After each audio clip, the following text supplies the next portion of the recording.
The Lord be with you.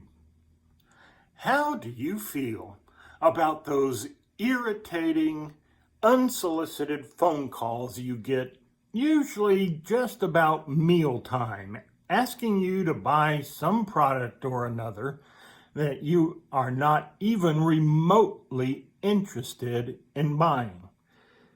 And you get those phone calls even after you have signed up to be put on the no-call list.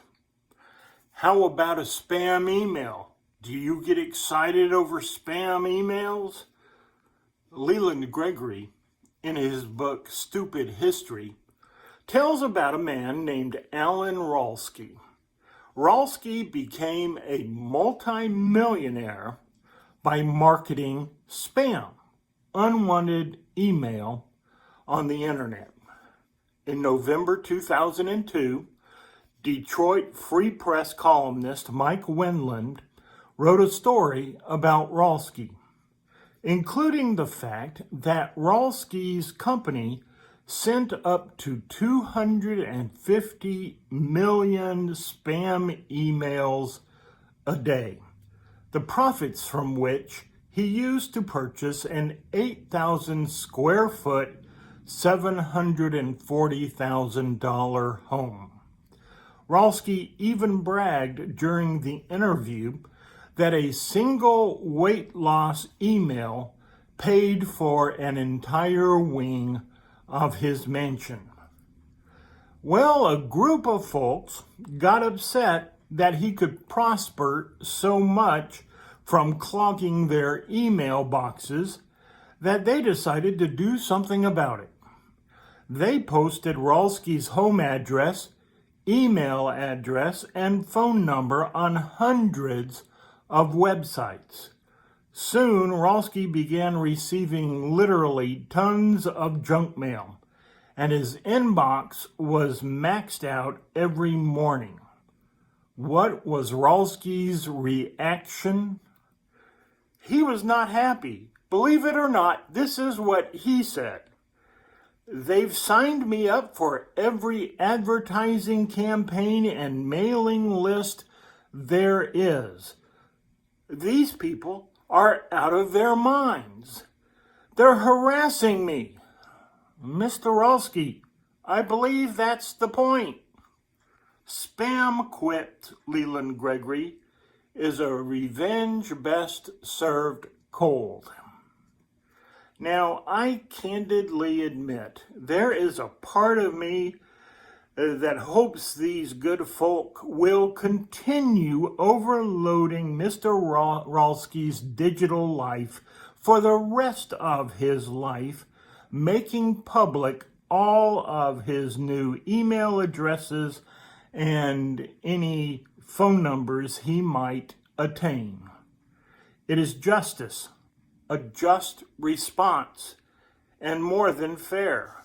I get between 30 and 40 emails a day from companies I never solicited in the first place. Someone needs to write a law making it illegal to sell your contact information to third parties. Yes, I would love for all the Mr. Ralskys of the world to have to spend time clearing out their inboxes daily. Serves them right.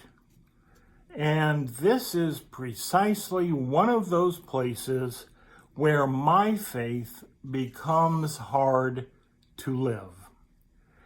In case you have not heard me say it before, the only faith we really have is the faith we live. Do unto others as you would have them do unto you. And I want to scream, but you don't know what Mr. Ralsky and friends have done. And I hear the still small voice of God saying, what if I treated you the way you deserve to be treated by me?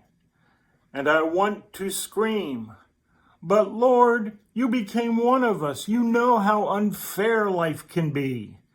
And I hear Jesus say, tell me about it.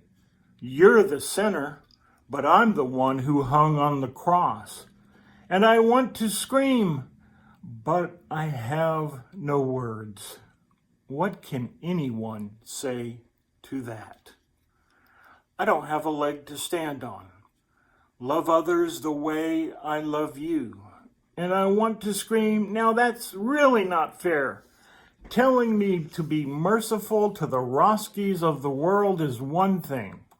Telling me to love them the way you love is just going too far. I could keep this going and going, but I'll stop it here. Have you ever had this kind of conversation with God? The Bible tells us that even heathens know how to be nice to those who are nice to them. That doesn't prove a thing. But to love the Mr. Rolski in your life, that is evidence of the presence of God in our lives. Darn it, I am so much better at justice than I am at mercy. Even in movies, I like it when I finally get to the part where bad things happen to bad people. Do unto others as you would have them do unto you. Love others the way I love you. Forgive us our trespasses as we forgive those who trespass against us. He or she who would be great must become the servant of all. Walk by faith, not by sight. Forgive. 7 times 70 times forgive. Even Mr. Rolski? Even those who sell your contact information to other companies. You know, growing old is not for sissies. Neither is being a Christian. Amen.